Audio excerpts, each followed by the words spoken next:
আসসালামু আলাইকুম। BS code টিউটোরিয়ালে সবাইকে স্বাগতম। আজকে আমি আপনাদের সাথে শেয়ার করব যে 5টি এক্সটেনশন বিএস কোডের। তো সেগুলো অনেকে আছে নতুন শুরু করছেন ওয়েব ডেভেলপমেন্ট এবং বিগিনার লেভেলে আছেন, অনেকে আছে জানেন না। তো এই জন্য আমি আজকে টিউটোরিয়ালটা নিয়ে আসছি আপনাদের জন্য।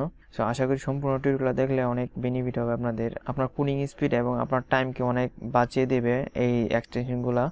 সো আশা করি সম্পূর্ণ টিউটোরিয়াল দেখবেন। আর আমার চ্যানেলে আমি ওয়েব রিলেটেড টিউটোরিয়াল দিয়ে থাকি এবং টিপস এন্ড ট্রিক্স দিয়ে থাকি। আপনারা চাইলে আমার প্লেলিস্টগুলো চেক দিতে পারেন। সো চলুন শুরু করি। তো প্রথমত আপনার এখানে এক্সটেনশনে যেতে হবে, তারপর এখানে প্রিটিয়ার কোড ফরম্যাট এই এক্সটেনশনটা আপনার ইনস্টল দিতে হবে। দেখেন আমি অলরেডি ইনস্টল দিয়ে রাখছি যাতে টাইম লস না হয়, টিউটোরিয়ালটা লং না হয়।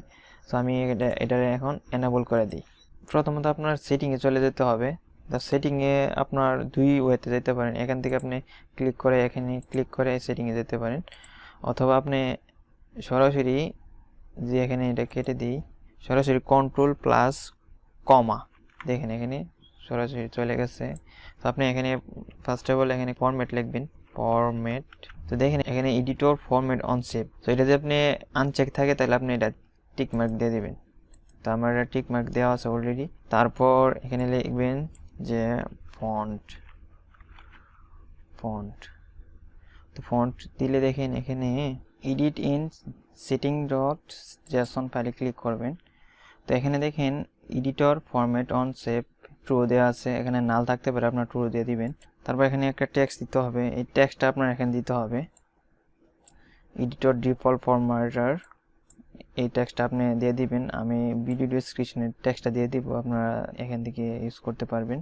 তো এখন আমি যদি HTML ফাইলে চলে যাই, তো দেখেন, তো এটা আপনি যদি এখানে নিয়ে আসতে চান তাহলে আপনার কি করতে হবে, ব্যাক স্পেস ক্লিক করে করে আনতে হবে প্রত্যেকটা ধরে ধরে। সো এইগুলারে আপনি এক ক্লিকে আনার জন্য এই প্রিটিয়ার কোড ফরম্যাটার এই এক্সটেনশন ইউজ করবেন।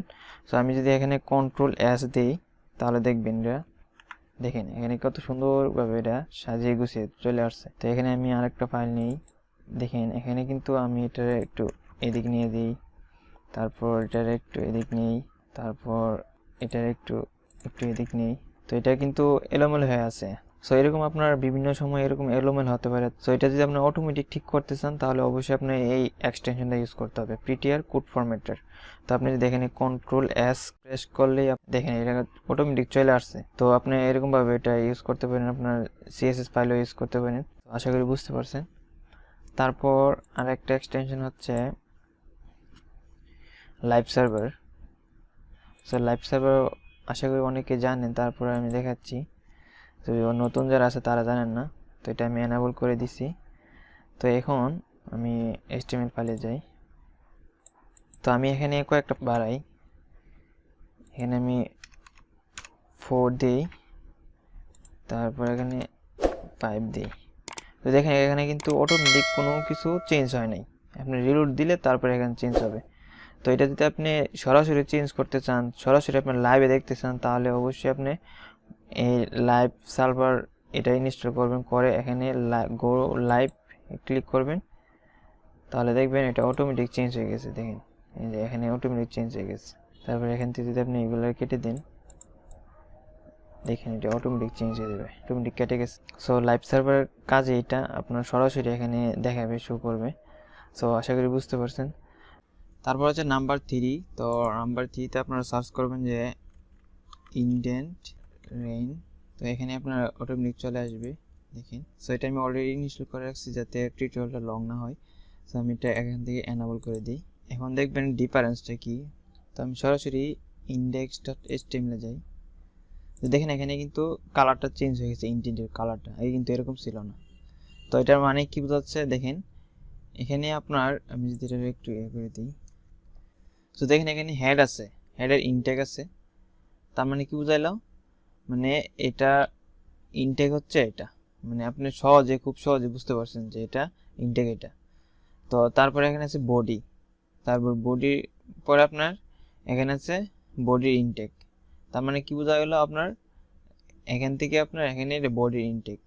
তো আপনি খুব সহজে কিন্তু বুঝতে পারছেন। আর এটা একটা কালার দিয়ে রাখছে যাতে আপনারা খুব সহজে বুঝতে পারেন। তাহলে আমি আরেকটা ট্যাগ নিই, সাপোজ ধরেন যে ডিপের মধ্যে আরেকটা ডিপ নেই, ডিপ এখন দেখেন চেঞ্জটা কি, দেখেন এটা কিন্তু আরেকটা কালার হয়ে গেছে। এখান থেকে বডি থেকে এই বডি ইনটেক, তারপর এখানে ডিপ থেকে এই ডিপের ইনটেক, তার মানে এখানে একটা কালার, তারপর আমি আরেকটা ডিপ নিছি, তারপর এটার কিন্তু আরেকটা কালার হয়ে গেছে। তারপর আমি যদি আরেকটা ডিপ নেই, ডিপ এটার, দেখেন এখানে কিন্তু আরেকটা কালার হয়ে গেছে। তার মানে আপনি খুব সহজে বুঝতে পারতেছেন যে এটা এই ডিবির ইনটেক, এটা এই ডিবির ইনটেক, এটা আর এই ডিবির ইনটেক, এটা। তো আপনি মনে করেন যে অনেকগুলো কোড করছেন, আপনি বুঝতেছেন না যে কোন ডিবির ইনটেক কোনটা, তাহলে আপনি যদি আপনি ইন্ডেন্ট রেইনবো এই এক্সটেনশনটা ইনস্টল করে রাখেন, তাহলে অবশ্যই এরকম আপনি খুব সহজে বুঝতে পারবেন। তো আশা করি বুঝতে পারছেন। তারপর নাম্বার 4 হচ্ছে আপনার এখানে সার্চ করবেন যে অটো রিনেম, দেখেন এখানে চলে আসছে অটো রিনেম টেক। তো এটা আমি ইনস্টল করে নিই। তো আমি এখন আমার index.html চলে যাই। তো আমি এখানে একটা, সো আপনি চাচ্ছেন যে এটারে আপনি অন্য একটা ট্যাগ দিবেন হেডিং 1 রে, তাহলে আপনি কি করতে হবে, এখানে এটাকে কাটতে হবে। কাটার পরে আপনি এখানে একটা ট্যাগ দিবেন, সাপোজ ধরেন যে পি দিয়ে আপনার এটা কাটলেন, তারপর আপনার এখানে পি টাইপ করতে হবে, কিন্তু এটা কিন্তু অটোমেটিক টাইপ হয়ে গেছে, দেখেন অটোমেটিক চেঞ্জ হয়ে গেছে। এটা চেঞ্জ হওয়ার কারণ হচ্ছে আপনি যে এক্সটেনশনটা ইউজ করছেন অটো রিনেম ট্যাগ, এর জন্য কিন্তু চেঞ্জ হয়ে গেছে। তো এটার আপনি যদি এখান থেকে কাটেন, দেখেন এটা কিন্তু 1টা কেটে গেছে। আবার যদি এখানে কাটেন, তো এটা কেটে গেছে, অটোমেটিক কেটে গেছে। তো আপনি এটা যদি হেডিং 1 বা 2 দেন, H2, দেখেন এখানে H2 হয়ে গেছে। তো এটা যদি আপনি প্যারাগ্রাফ নিতে চান, তাহলে এটা ব্যাক স্টেপে, তারপর আপনি যদি বি দেন, তাহলে অটোমেটিক বি হয়ে গেছে, দেখেন প্যারাগ্রাফ হয়ে গেছে। তো আপনি খুব সহজে কিন্তু এখানে ট্যাগটা চেঞ্জ করে ফেলতেছেন। আপনি ধরেন স্পান নিলেন, স্পান, দেখেন স্পান হয়ে গেছে, এটা দেখেন খুব সহজে কিন্তু স্পান হয়ে গেছে। আপনি যদি এখানে এক্সটেনশনটা ইনস্টল না দেন, তাহলে কিন্তু এখানে টাইপ করতে হবে, তারপর এখানে গিয়ে আবার টাইপ করতে হবে। তো এটা আপনার অনেক সময় লস হবে। আশা করি এই এক্সটেনশনটা আপনার ইউজ করবেন, ইউজ করলে আপনার সময়টা অনেক বেঁচে যাবে। সো নাম্বার 5 হচ্ছে আপনার এখানে ম্যাটেরিয়াল থিম লিখে সার্চ করবেন। তো আমি এটা অলরেডি এখানে সার্চ করে রাখছি, ইনস্টল দিয়ে রাখছি। এখানে আপনি এখানে এসে এখানে এনাবল করে দেবেন। তো ইনস্টল কীভাবে করবেন এটা তো প্রথম দেখাইছি। তো এখানে আপনি দেখেন, আপনি সেট কালার থিমসে গেলে আপনার অনেকগুলো এখানে অপশন আছে। এখান থেকে আপনি এটা সিলেক্ট করতে পারেন, আপনার থিম চেঞ্জ হয়ে গেছে, এখানে এটা সিলেক্ট করতে পারেন। তো আপনার ইচ্ছা মতো আপনি এখানে সবগুলা দেখবেন, যেটা ভালো লাগে আপনারা এটা ইউজ করতে পারবেন। সো আশা করি বুঝতে পারছেন যে কীভাবে আপনারা খুব সহজে এক্সটেনশনগুলো ইউজ করবেন। সো ভিডিওটা যদি ভালো লাগে থাকে অবশ্যই লাইক কমেন্ট শেয়ার করবেন, আর নেক্সট ভিডিও পেতে অবশ্যই চ্যানেলটা সাবস্ক্রাইব করে রাখতে পারেন। তো আজকে এখানে বিদায় নিচ্ছি, সবাই ভালো থাকবেন, আল্লাহ হাফেজ।